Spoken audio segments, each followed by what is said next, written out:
बिस्मिल्लाहिर्रहमानिर्रहीम। अस्सलाम वालेकुम नाज़रीन, आप यूट्यूब चैनल देख रहे हैं। मैं इमरान खान हूँ। सबसे पहले जो आज़ाद कश्मीर की सूरत हाल है वहाँ से शुरू करते हैं। आज़ाद कश्मीर में आज इंतखाबात हो रहे हैं। ये लगभग 5 मिलियन की आबादी है और इसके लिए भी 3 हिस्सों में इंतखाबात रखे गए हैं। यानी आबादी लाहौर से आधी भी नहीं है और इंतखाबात हो रहे हैं 3 हिस्सों में आज़ाद कश्मीर में। वजह यह है कि वहाँ के लोग डट कर खड़े हैं, वो पीछे हट नहीं रहे और इस्टेब्लिशमेंट को हर हाल में वहाँ पे एक कठपुतली हुकूमत कायम करनी है और उसके लिए वो कोशिश कर रहे हैं।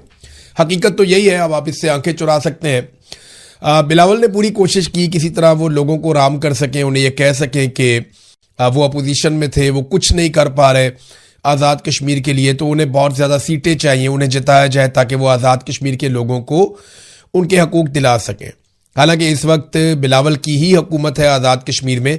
पाकिस्तान पीपल्स पार्टी इक़्तिदार में है, आज़ाद कश्मीर में उनका वज़ीर आज़म है, सारा सेटअप उनके कंट्रोल में है और उन्होंने ही जितना जुल्म और बर्बरियत हुई है, जो नोटिफिकेशंस जारी हुए हैं और जितने भी गलत फैसले हुए वो पाकिस्तान पीपल्स पार्टी की आज़ाद कश्मीर हुकूमत ने किया। और वफाक के अंदर PMLN बैठी हुई है। जो कुछ भी वफाक की जानिब से हो रहा है आज़ाद कश्मीर में, उसके लिए शहबाज शरीफ, नवाज शरीफ और उनकी सरकार जिम्मेदार। अब देखें ना, कभी ये सिंध के बच्चे बन जाते हैं कि जी मैं सिंध का बेटा हूँ, सिंध की बेटी हूँ, कभी ये बन जाते हैं मैं पंजाब की बेटी हूँ, मैं पंजाब का बेटा हूँ। अब ये सारे जाके आज़ाद कश्मीर के बच्चे और बेटे बेटियाँ बन गए। तो ये सिर्फ सियासतदानों का रिश्ता अवाम के साथ सिर्फ इलेक्शन तक ही होता है। ये इलेक्शन के नारे और दावे चल रहे हैं। आपको याद होगा इन्होंने कहा था पाकिस्तानियों को कि हम आपको 300 यूनिट तक बिजली मुफ्त देंगे।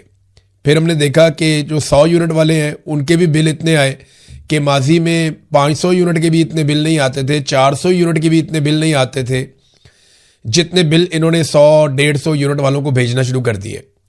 तो 300 यूनिट तक इन्होंने बिजली मुफ्त देनी थी, मोटरसाइकिल वालों को पेट्रोल मुफ्त देना था और बेशुमार वादे इन्होंने पाकिस्तानियों से किए थे। महंगाई खत्म कर देंगे, पेट्रोल 70 रुपए लीटर होगा।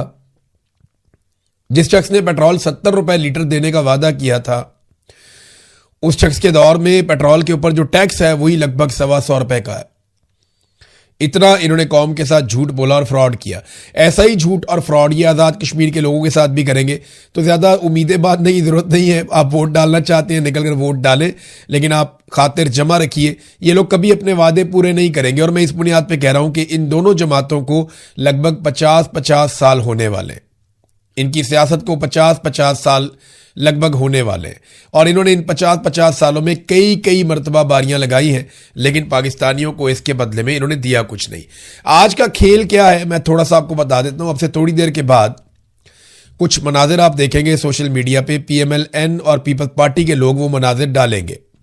काला चैनल भी इसमें अपना रोल प्ले करेगा। किया यह जाएगा और ये अहकामात जारी किए गए हैं दोनों पॉलिटिकल पार्टीज को कि आपके जितने भी कारकुन हैं, बच्चे बचाए आपके पास, आपने उन्हें वोट डालने का नहीं कहना, आपने उन्हें पहले कतार में लगने का कहना है।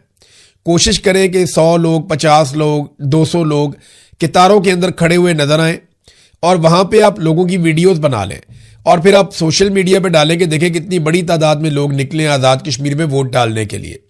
देखें हर MNA या MPA के 100, 200, 400 लोग तो अपने जाती होते ही है ना, पंजाब में भी, सिंध में भी। इसी तरह जो आज़ाद कश्मीर में उम्मीदवार इलेक्शन लड़ रहे हैं, को बहुत ज्यादा नहीं तो 100, 200, 300, 400 लोग तो उनके अपने जाती होते हैं, फैमिली बरादरी के करीबी। मुलाजमीन ही जो है वो 50-60 बंदा निकल आता है कम से कम घर से ही।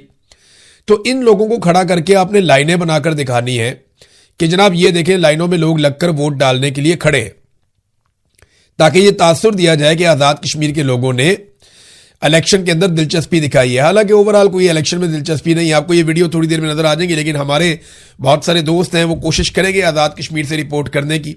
जितना वो रिपोर्ट कर पाएंगे वो करेंगे, जो वो नहीं करेंगे वो हमें बताएंगे या हमारे जैसे और दोस्तों को बताएंगे, तो हकायक आपके सामने आ जाएंगे। इलेक्शन से ठीक एक दिन पहले PMLN ने अपने पांव पे कुल्हाड़ी मारी और इस मरतबा कुल्हाड़ी थी इंफॉर्मेशन मिनिस्टर के हाथ में। जो फेडरल इंफॉर्मेशन मिनिस्टर है उसने बड़ा अजीबोगरीब स्टेटमेंट दे दिया इलेक्शन से बिल्कुल एक दिन पहले। कश्मीरियों को ज्वाइंट अवामी एक्शन कमेटी को गद्दार करार दे दिया और भारत के साथ, राव के साथ उसके ताने बाने जोड़ दिए। यानी मैं हैरान हो रहा हूं, कोई इतना अक्लमंद भी हो सकता है कि इलेक्शन से बिल्कुल एक दिन पहले वो जिस इलाके में इलेक्शन होने जा रहा है वहां के लोगों को गद्दार डिक्लेयर कर दे। वो ये कह दे कि ये लोग जो है वो इंडिया के साथ मिले हुए हैं या ये पाकिस्तान के खिलाफ साजिशों का हिस्सा है, हमने जी राह का कोई एजेंट और कोई सहूलतकार पकड़ लिया है, पता चला जनाब कि ये सारा काम जो है वो ज्वाइंट अवामी एक्शन कमेटी के मामलात में हो रहा है और उनके ताने बाने उनके साथ जुड़ते हैं। ये बहुत ही बेवकूफ़ आदमी होगा जो कोई ऐसी हरकत करेगा। बहरहाल आपके इन्फॉर्मेशन मिनिस्टर ने हरकत की है, इसका खुमियाजा तो PMLN को भुगतना पड़ेगा आज के इलेक्शन में, क्योंकि कश्मीरी इन चीज़ों को नोट कर रहे हैं, इन चीज़ों को देख रहे हैं। लेकिन देखिए, इनको एतमाद बड़ा है, एतबार बड़ा है इनको मिलिट्री एस्टेब्लिशमेंट में। इनको पता है कि वहाँ के जो सेक्टर कमांडर साहब हैं या वहाँ के जो chief of the army staff है, जो पाकिस्तान के फील्ड मार्शल साहब, ये लोग हमें जितवा देंगे। PTI वैसे ही मुकाबले से बाहर है, ज्वाइंट अवामी एक्शन कमेटी इलेक्शन लड़ ही नहीं रही। तो ये टोटल 4-5 जमातें हैं जो इलेक्शन में, जिनमें खास तौर पे पीपल्स पार्टी का और फजल रहमान साहब का इत्तेहाद हुआ है। PMLN जो है वो अपना इलेक्शन लड़ रही है और एक इत्तेहाद करवाया गया है मुस्लिम कॉन्फ्रेंस का और IPP का। तो ये जनाब 4-5 जमातें हैं जिनके लिए मैदान खुला छोड़ा गया है और इन्हीं में सीटें बांट के तो आपस में इनकी हुकूमत बना दी जाएगी। और इनको पता है कि हुकूमत बनाने के लिए हमें अवाम की ज़रूरत नहीं है, ये तो मिलिट्री एस्टेब्लिशमेंट जिनके जूते हम पॉलिश करेंगे वो हुकूमत बना कर देंगे। तो इसलिए अब ये किसी को गद्दार कहें, चोर कहें, डाकू कहें, लोगों को नाराज़ करें, इससे इन्हें फ़र्क कोई नहीं पड़ता।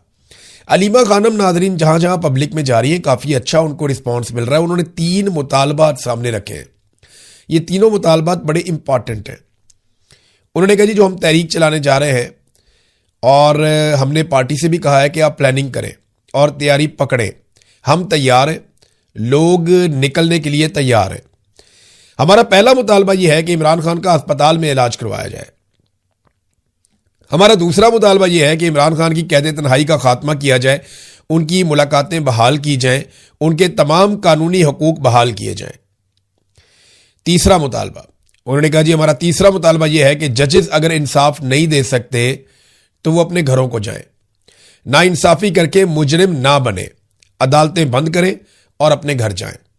नाइंसाफी करने वाले जजेस घर जाकर बच्चों को क्या बताएंगे? इमरान खान को जेल में रखने के बदले हराम का पैसा घर ला रहे हैं। जजेस की जिम्मेदारी है कि वो नाइंसाफी के खिलाफ डट जाएं, पूरी कौम उनके साथ खड़ी होगी। ये जनाब अलीमा खानम का स्टेटमेंट है। इसमें ना एक चीज आप और देख लें कि अलीमा खानम ने कहा कि 5 अगस्त को हम एक फैसला कुन मार्का करेंगे। देखें, दोनों की एहतजाज तो दोनों करना चाहते हैं, मकसद भी एक है। चाहे पाकिस्तान तहरीक इंसाफ बतौर एक पॉलिटिकल पार्टी, अव्वल तो अभी इस वक्त तो पाकिस्तान तहरीक इंसाफ नाम की कोई पार्टी है ही नहीं।